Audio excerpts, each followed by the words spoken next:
Thank the panel for their service. Sheriff Leitha, could you take a minute and give us a timeline on the events of that morning? Absolutely. Thank you, Representative. Yes, there's been a lot of question about time, especially from the media. I'd like to go over, this is the Kerr County Sheriff's Office, okay, what we did during this time. And what I'm going to focus on is from 1:14 a.m. to 5:01. That's kind of the primary time. Now, please understand, I call this a snapshot. A snapshot of what we did. What we've done in about 28 days, it usually would take about 6 months. And we have a lot of data to look into, recordings, radio transactions, but we've done the best we can to get what we can for today for y'all.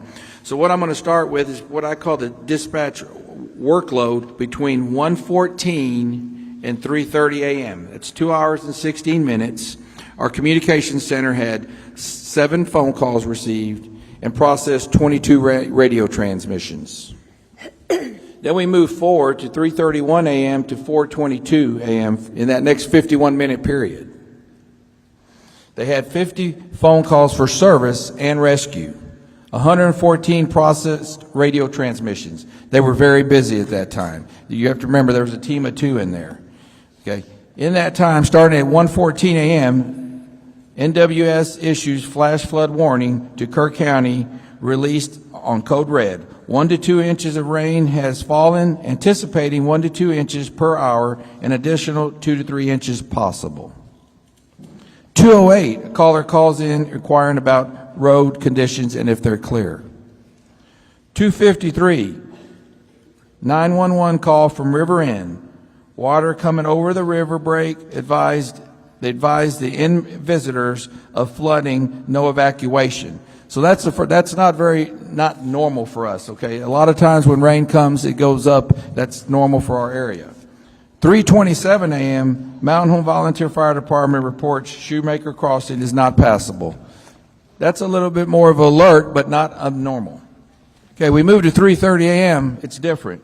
Dispatch receives a call from a family on a roof requesting air evacuation. Now that's what I consider it's all hands on deck starting at 3:30 a.m.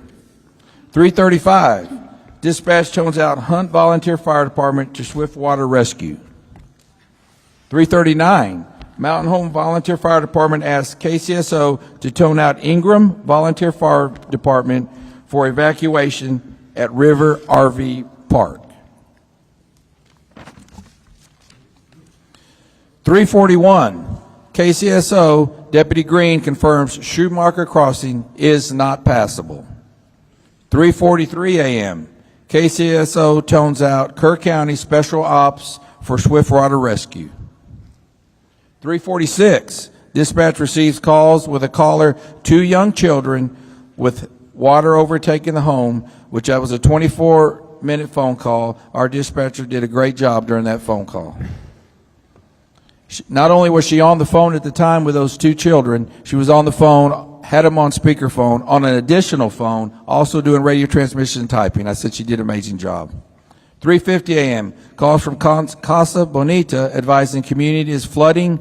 Dispatch advises seeker higher ground. 3:52, Ingram Volunteer Fire Department goes into service. 3:57 a.m., calls from Camp Mystic, stranded on hill seeking evacuation. 4:05 a.m., multiple reports of cabins off Casa Bonita flooding. 4:08, KCSO tones out Mountain Home to Casa Bonita for water rescue.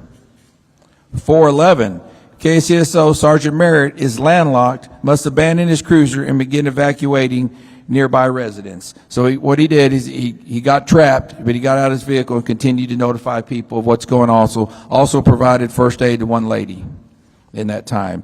He was kind of out of the game at that point, so we lost kind of. He was actually trying to get a hold of another deputy. I had another female sergeant that was getting ready. That female sergeant lost her vehicle, her department, her office Tahoe, and she was underwater and could barely breathe for 45 minutes. 4:15, KCSO Corporal Tejeda arrives at Highway 39 and barricades the highway. Okay, now we're going to move to 4:22 to 5:01. This is a 39-minute period. During that 39-minute period, our dispatch workload was 19 calls of service and rescue, 168 radio transmissions. Still very busy for 2 people. 4:22 a.m. Hunt Volunteer Fire Department seeks code red alert. KCSO dispatch acknowledges. 4:23, KCSO Sergeant approves code red alert. 4:24, KCSO Deputy McGee reports he hears kids screaming in the river.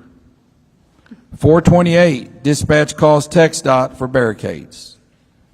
4:30 a.m., TxDOT calls dispatch asking for information on what is happening in reference to the flooding. Okay, please pay attention to 4:32. NWS calls KCSO asking if the roads are closed and if it's flooding.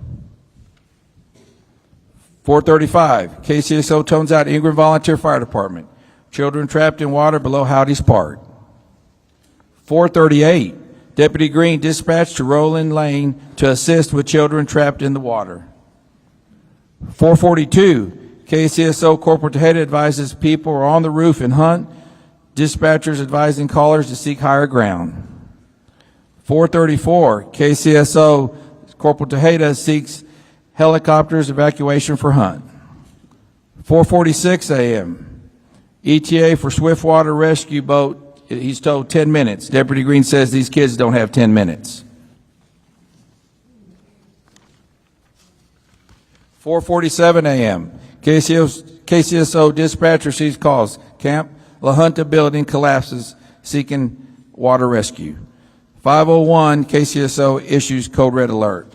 From there on, we just continue to be busy, but that's kind of the bulk of the events between that time.